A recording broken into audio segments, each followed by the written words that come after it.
Hello সুপ্রিয় দর্শক বন্ধু, কেমন আছেন সবাই? আশা করি ভালো আছেন। আজকে আমি আপনাদের সামনে যে গাছটি নিয়ে আলোচনা করব এটি হলো চোরকাঁটা বা প্রেম কাঁটা।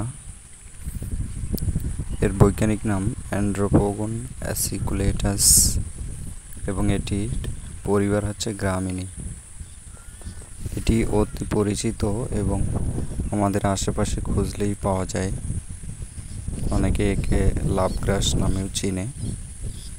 রাস্তা দিয়ে হাঁটার সময় এটি আমাদের কাপড়ে অনেক সময় লেগে যায়, এতে অস্বস্তি লাগে, কিছুটা চুলকায়ও।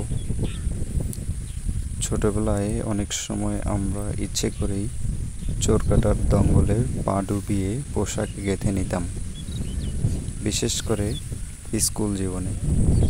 এতে খুব আনন্দ পেতাম ছোটবেলায়। চোরকাঁটা বলে আমরা যে জিনিসটাকে চিনি সেগুলো লেগে থাকে একটা লম্বা শিশের গায়ে। এটাই মূলত চোরকাঁটার পুষ্পমঞ্জরি। প্রতিটি মঞ্জুরির শীর্ষভাগে অনেকগুলি ফল থাকে। চোরকাঁটা মূলত ফল ধান এবং গমের মতো আকারের দেখা যায়। ফলের ভেতরে ধানের চালের মতো বিচি থাকে, তবে বিচিগুলি চালের থেকে অনেক ছোট আকারের হয়। প্রেম কাঁটার এই বিচি হওয়া অনেকটা নির্ভর করে এর ফুলের পরাগায়নের উপর। পরাগায়ন সম্পূর্ণ তবেই ফল তৈরি হয়। চোরকাঁটা মূলত বহু বর্ষজীবী উদ্ভিদ। এর অনেক ঔষধি গুণাবলী বিদ্যমান। এর মূল ডায়রিয়া প্রশমন করে।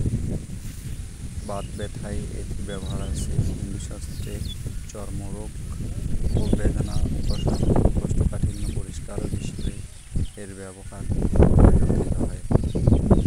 এটি আমাদের দেশে বাংলাদেশের অনেক জায়গায় এটি ওকরা নামে পরিচিত।